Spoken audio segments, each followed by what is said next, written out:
భరత్, నెల్లూరులో రాజకీయ వైఖరి తారస్థాయికి చేరింది అనుకోవాలి. ఏంటి అసలు నల్లపురెడ్డి వేమిరెడ్డి మధ్య జరుగుతున్న పొలిటికల్ యుద్ధాన్ని ఎలా చూడొచ్చు? సో ఈ నెల్లూరు జిల్లాలో కొవ్వూరు అసెంబ్లీ నియోజకవర్గానికి సంబంధించి దాదాపు 6 సార్లు ఎమ్మెల్యేగా నల్లపురెడ్డి ప్రసన్న కుమార్ రెడ్డి ఉన్నారు. ఈయన తండ్రి నల్లపురెడ్డి శ్రీనివాసులు రెడ్డి చాలా ప్రముఖ నేత. రాష్ట్ర రాజకీయాలను కూడా ఒక దశలో నల్లపురెడ్డి శ్రీనివాసులు రెడ్డి శాసించారు. సో నల్లపురెడ్డి ప్రసన్న కుమార్ రెడ్డి కూడా తెలుగుదేశంలోనే ఉండే.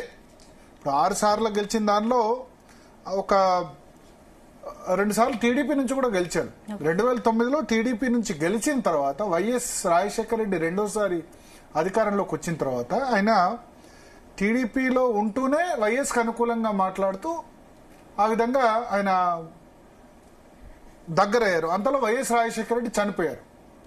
చనిపోయిన తర్వాత జగన్తో పాటు ఆయన వెళ్లి రాజీనామా చేసి మళ్ళీ అప్పుడు గెలిచారు.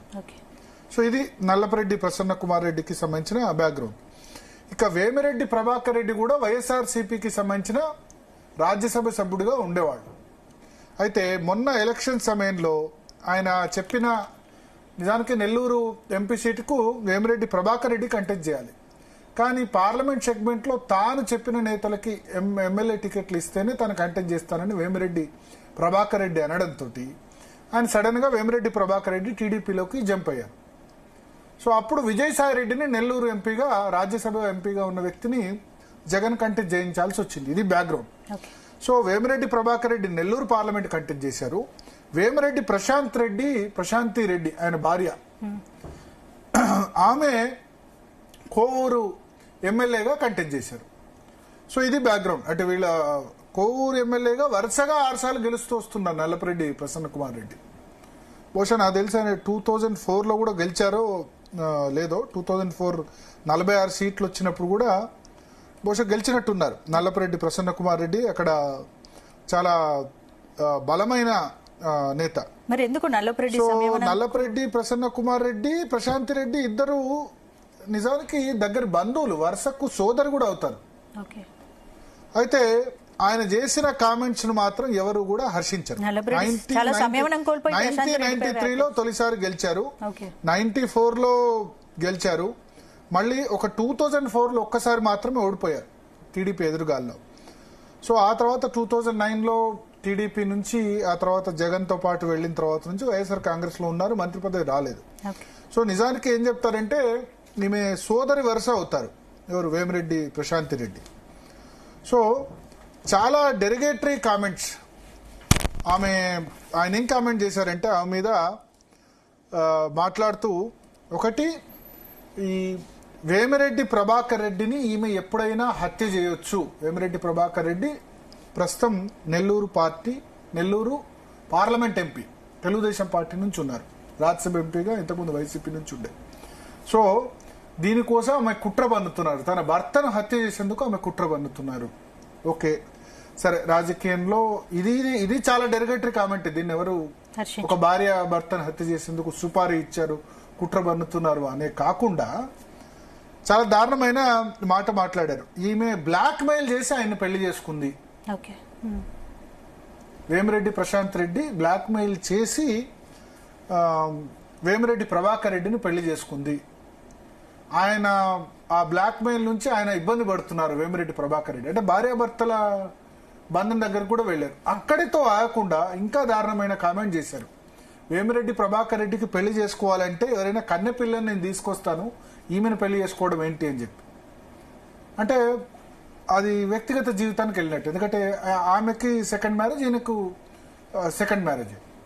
సో కన్నె పిల్లని తీసుకొచ్చి నేను పెళ్లి చేస్తా అని ఏవైతే, అంటే నాకు స్టూడియోలో చెప్పడానికి కూడా మాటలు రావట్లేదు ఇటువంటి మాటలు. అంటే బ్యాక్గ్రౌండ్ ఏంటి అని చాలా మంది అసలు ఎందుకు దాడులు చేసుకుంటారు, ఎందుకు ఇక్కడి వరకు వచ్చిందంటే రాజకీయ నేతల భాష ఎక్కడికి వెళ్ళిందంటే, ఒకటి ఆయన చేసిన కామెంటు భార్య భర్తను హత్య చేస్తుంది ఒకటి, రెండోది బ్లాక్ మెయిల్ చేసి మేము పెళ్లి చేసుకుంది.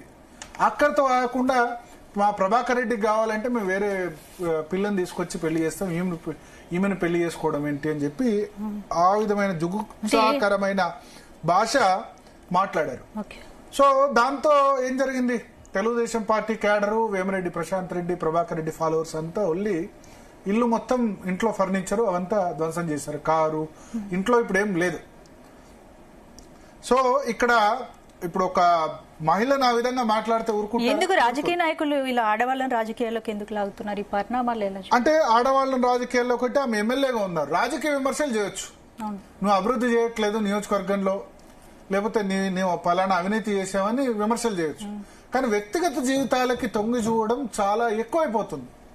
ఆంధ్రప్రదేశ్ లో మరింత దారుణమైన స్థాయి. మనం అసెంబ్లీలోనే చంద్రబాబు నాయుడు సతీమణి భువనేశ్వర్ని కామెంట్ చేసిన వ్యక్తులు ఇప్పుడు ఏ విధంగా అయిందంటే అటువైపు రోజాని కామెంట్ చేస్తారు ఇష్టం వచ్చినట్టు, జబర్దస్త్ అది ఇది అని చెప్పి. ఇటువైపు అంటే అన్ని పార్టీలు కూడా, చంద్రబాబు సతీమణి భువనేశ్వర్ రాజకీయాల్లో ఉందా పాప ఆమె? లేదు కదా. ఎప్పుడన్నా ప్రచారం చేసిందా చంద్రబాబు నాయుడు వరకు? అసెంబ్లీలో ఆ కామెంట్ చేసేంత వరకు కూడా ఆమె ఎప్పుడు చంద్రబాబు నాయుడు సపోర్ట్ గా ప్రచారం చేయలేదు. ఫస్ట్ టైం జైల్లో ఉన్నప్పుడు ఆమె తర్వాత నుంచి ఆమె నిజం గెలవాలని ఆమె తొలిసారి రాజకీయాల్లో అడుగు పెట్టారు. చంద్రబాబు నాయుడు అన్ని సంవత్సరాలు రాజకీయాల్లో ఉన్నా, అన్ని సంవత్సరాలు ముఖ్యమంత్రిగా ఉన్నా ఆమె హెరిటేజ్ ఫుడ్స్ చూసుకున్నారు తప్ప ఏ రోజు బయటికి రాలేదు. బయటికి రావాల్సి వచ్చింది. నిజానికి భువనేశ్వరి బయటికి రావడం వల్ల వైసీపీకి చాలా మైనస్ అయింది. భర్త జైల్లో ఉండి భార్య అటువంటి చంద్రబాబు నాయుడు 2 నెలలు జైల్లో ఉండి బయట తిరిగితే ఆబ్వియస్లీ మహిళల్లో ఒక సెంటిమెంట్ వస్తుంది కదా. ఆ కన్నీటికి వైసీపీ కొట్టుకుపోయింది అంటారు నేను. సో ఇప్పుడు ఈ నల్లపరెడ్డి ప్రసన్న కుమార్ రెడ్డి ఏవైతే కామెంట్ చేశారో అత్యంత జుగుప్సాకరమైన కామెంట్స్, దానికి ఆయన ఇల్లు మొత్తం ధ్వంసం చేశారు, ఇల్లు మొత్తం చేశారు. ఇది తెలుగుదేశం పార్టీ చేసినప్పుడు ఇప్పుడు వైసీపీ ఏముంటుందంటే ఆయన బతకనిచ్చే వాళ్ళు కాదు, ఆయన హత్యాయత్నం చేశారని వైసీపీ వాళ్ళు ఒకటి మొదలు పెట్టారు. ఏంటంటే ఆయన ఇంటి మీద దాడి చేశారు, ఆయన ఉంటే గనక బతుకుండేవాడు కాదు, ఆయన మీద దాడిని ఖండిస్తున్నాం. ఆ దాడికి పురుగొలిపిన అంశం ఏంది ప్రధానంగా? ఆమె ఏమన్నా ఈయనేమన్నా అందా?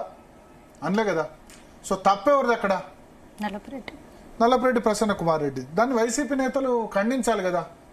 మొదటి నుంచి వైసీపీ చేస్తున్న పనే అది. వైసీపీ జగన్ కానీ వైసీపీ సీనియర్ అధికారులు ఎవరు కూడా కామెంట్స్ ఖండించారు. ఎస్, ఆ రోజు అసెంబ్లీలోనే భువనేశ్వరి గారిని గురించి మాట్లాడినప్పుడు ఖండించి ఉంటే పరిస్థితి ఇక్కడ వరకు వచ్చేది కదా. వల్లభనేని వంశీ ఇప్పుడు ఇంతకాలం జైల్లో ఉన్నారు, అతను చేశాడు ఆ కామెంట్ అట.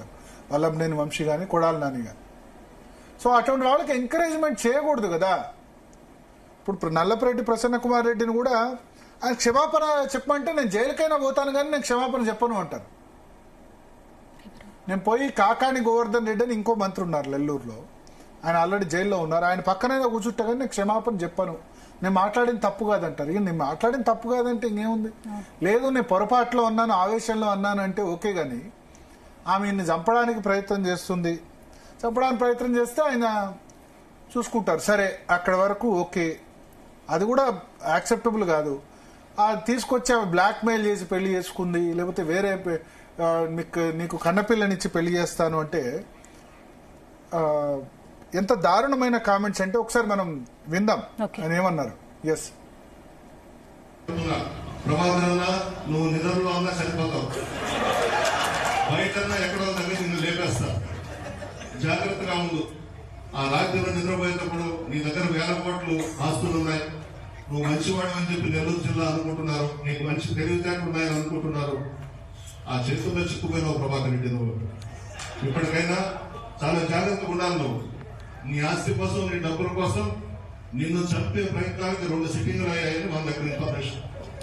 చేసినా చేస్తారు, నడమంత్రపు శ్రీ రాజమాత కదా, చేసినా చేస్తారు. ఇకనైనా ఇవన్నీ ఆపు. మీ వాళ్ళ చేత తాగించి మమ్మల్ని తిట్టడం మంచిది కాదు. రాజకీయాల్లో ఎలక్షన్స్ అప్పుడు రాజకీయాలు చేసుకోవాలి, తర్వాత అందరూ స్నేహితులే. అభివృద్ధి పనులు చేస్తే మేము ఆశీర్వదిస్తాం, అభినందిస్తాం మిమ్మల్ని కూడా.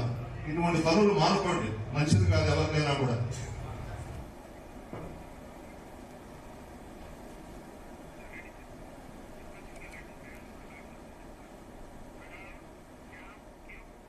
సో ఇంకా మనం ఆ మిగతా పార్ట్ టెలికాస్ట్ చేయలేదు.